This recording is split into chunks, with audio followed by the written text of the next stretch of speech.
Hello बच्चों, I am Brajraj Trivedi. Welcome to our beautiful channel Pragya Gyan. आइए बच्चों, आज हम आपको गणित का एक और नियम पढ़ाने जा रहे हैं। हमने योग का व्यवकलन आपको बताया था, आज हम आपको घटाने की विधि बताएंगे। बोर्ड पर ध्यान दे बेटा। प्रॉपर्टी ऑफ सब्ट्रैक्शन, घटाने के गुण। अब जैसे योग वाले में गुण थे, उनके भी नियम थे, इसी तरह से 4 नियम इनमें भी हैं। पहला है समवरक गुण, हिंदी में बोलते हैं क्लॉसियस प्रॉपर्टीज ऑफ सब्ट्रैक्शन। यदि दो पूर्ण संख्या हो, ए है और बी, हम मान लेते हैं सपोज दैट दो पूर्ण संख्या है और ए बी से बड़ा है, ग्रेटर देन बी, तो घटाने की संक्रिया में समवरक गुण संभव है, अन्यथा नहीं। एक अंक बड़ा है और दूसरा छोटा, तभी घटाने वाला क्रम संभव है। देखिए जरा, जैसे 13 है, 13 में से 8 घटाया गया तो 5 आ गया। ये पूर्ण संख्या 5 प्राप्त हो गई आपकी। क्यों प्राप्त हो गई? क्योंकि 13 बड़ा था 8 से, परंतु 8 में से अगर 13 घटाया जाए तो -5 प्राप्त होता है। ये पूर्ण संख्या नहीं है क्योंकि ये ऋणात्मक है। क्योंकि 8 क्या है? छोटा है। किससे? 13 से। तो कोई भी दो अंक हैं जिनमें एक बड़ा है और छोटा, तो बड़े वाले इस अंक से छोटा अंक हमेशा घटाया जाता है। देखिए अगला, दूसरा है क्रम विनिमय गुण। हमने जोड़ने वाले में आपको बताया था कि मान लीजिए 3 संख्याएं हैं, तो उनमें से ए बी और सी अगर 3 संख्याएं हैं, तो इसमें आप देखिए क्रम विनिमय गुण क्या कहता है? घटाने की संक्रिया में यह गुण नहीं होता।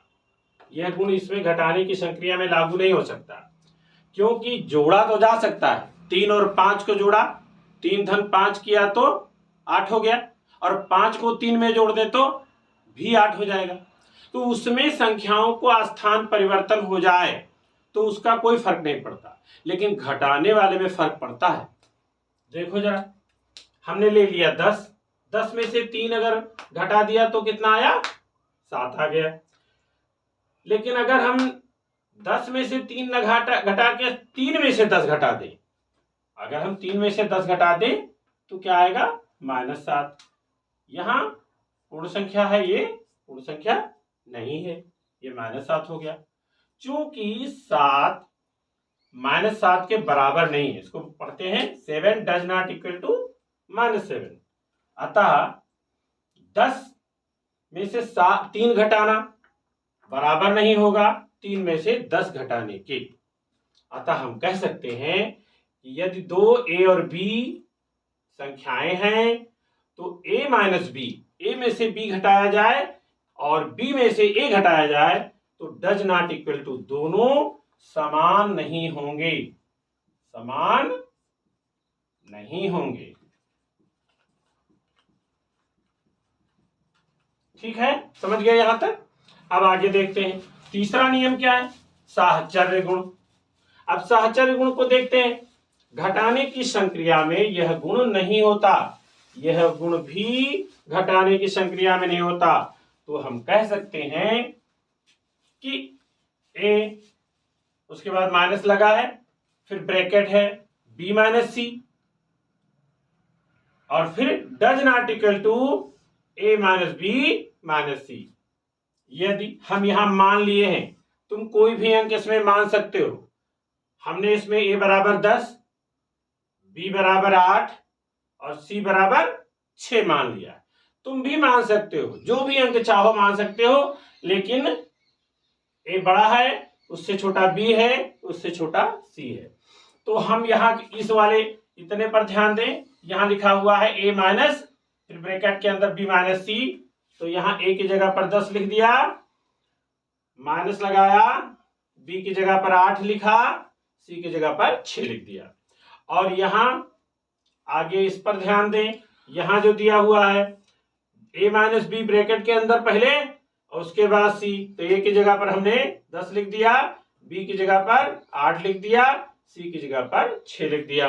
अब दोनों पक्षों को सरल कर लो, सरल करके देखो भाई, यहां ब्रैकेट लगा है तो सबसे पहले ब्रैकेट के अंदर ही सरल करते हैं। तो 8 में से 6 निकल जाएगा तो कितना बचेगा, 2 बचेगा। 8 में से 6 निकल गया 2। अब 10 यहां का उतार लिए, माइनस लगा के इसकी जगह पर 2 लिख दिए, ये चिन्ह लगा लिया डज नॉट इक्वल टू, क्योंकि हमको यही प्रूव करना है, डज नॉट इक्वल टू होना चाहिए। अब हमने इसमें क्या किया, 10 में से 8 निकाला तो 2 और 6 वाला यहां उतार लिया -6। अब इसको अगर सरल करोगे बेटा तो 10 में से 2 निकल जाएगा तो कितना बचेगा, 8 बचेगा, यहां 8 उतार लिए। और यहां अगर 2 में से -6 हम करेंगे तो बचेगा -4। तो अब तुम खुद देख रहे होगे कि यहां धन 8 है और यहां ऋण 4 है, दोनों बराबर कहां है, डज नॉट इक्वल टू, दोनों बराबर नहीं है, इसलिए यह भी घटाने के गुण में नहीं आता। इस तरह से घटाया नहीं जा सकता।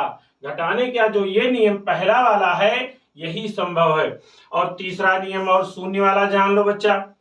यहां देखिए शून्य का गुण है सब्ट्रैक्शन प्रॉपर्टी। आप इधर देखें, यदि किसी पूर्ण संख्या में से शून्य घटा दिया जाए, कोई भी संख्या हो शून्य घटा दिया जाए तो वह संख्या स्वयं ही प्राप्त हो जाती है, दूसरा नहीं। जैसे यहां देखो 36 हमने ले लिया, 36 में से 0 घटाएंगे तो कितना आएगा, अबे 36 था आपके पास, 0 खर्च किया, कोई खर्च नहीं किया तो 36 का 36 बचेगा ना, तो 36 आपका आ गया।